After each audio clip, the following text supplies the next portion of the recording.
এটা তো আজকের কথা না, উনি এর আগে উনার ধর্মে সবাইকে যোগ দিতে আহ্বান করেছেন, মানে দাওয়াতে ইসলাম দিয়েছিলেন।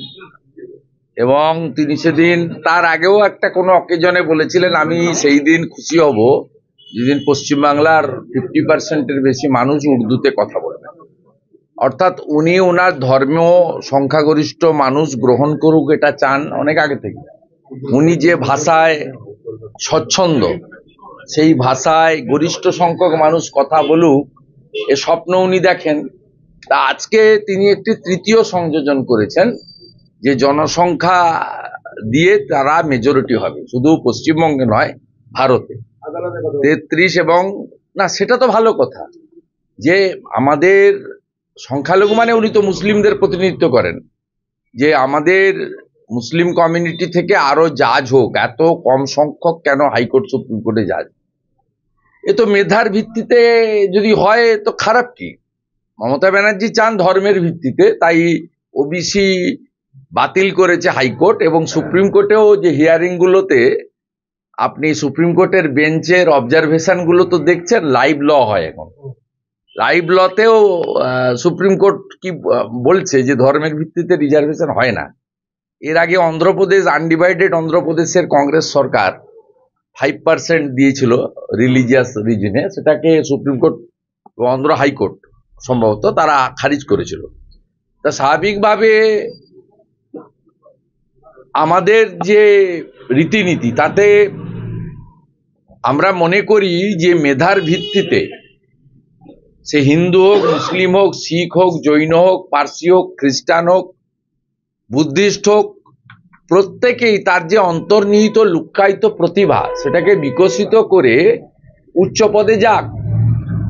কিন্তু কখনো ধর্মের ভিত্তিতে, সম্প্রদায়ের ভিত্তিতে এটা হওয়া উচিত নয়, ধর্মের ভিত্তিতে হওয়া উচিত নয়। উনি সেটা চাইতেই পারেন যে আরো বেশি সংখ্যক মুসলিম ছেলে মেয়েরা শিক্ষা দীক্ষা নিয়ে জাজ হোক হাইকোর্ট সুপ্রিম কোর্টে, দ্যাটস অ্যানাদার থিং, তাতে তো আমি আপত্তি দেখি না।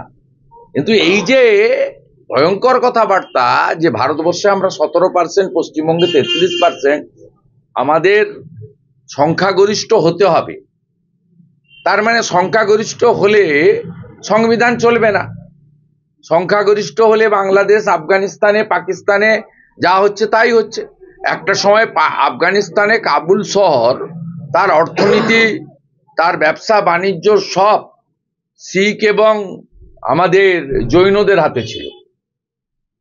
একটা সময় ইসলামাবাদ, লাহোর, করাচি, বড় বড় সিটিগুলো সব হিন্দু, শিখ, পার্সিদের হাতে ছিল। আজকে সেখানে কার্যত শূন্য করে দিয়েছে। যখন 50% পেরিয়ে যায় ওরা, তখন তো সংবিধান চলে না, তখন মুসলিম পার্সোনাল ল বোর্ডের যে আইন আছে সেটাকে চালু করা হয়। হ্যাঁ, অর্থাৎ স্বাভাবিকভাবে উনার কথাবার্তা খুব ভয়ঙ্কর, সংবিধানকে হাতে নিয়ে। তবে এদের লাজ লজ্জা নেই। আর পশ্চিমবাংলার মানুষও ইস্যুতে ভোট দেন না, সমীকরণে ভোট দেন। উনাদের আপনি যদি 1 কোটি টাকা করে পরিবার প্রতি দেন, ওদের ভোট মোদিজিকে বা বিজেপিকে হারানোর জন্য পড়বে। আর আমাদের মধ্যে অভাব অভিযোগ আছে, কোথাও লক্ষ্মীর ভান্ডার কাজ করে, কোথাও অন্য জিনিস কাজ করে, কোথাও আটকে দেয়। শান্ত প্রকৃতির হিন্দুরা আটকে দেওয়া হয়। এই কাছাকাছি তো অনেক এলাকা আছে যেখানে গত লোকসভা ভোটেও হিন্দুরা ভোট দিতে পারেনি। ক্যানিং এর জীবনতলায় পেরেছে, না ভাঙড়ে পেরেছে, না মিনাখা হাড়োয়াতে পেরেছে, না বাদুড়িয়াতে পেরেছে। এবং অনেক জায়গা আছে, অসংখ্য জায়গা আমি আছে, উদাহরণ দিয়ে বলতে পারি। এই জায়গা থেকে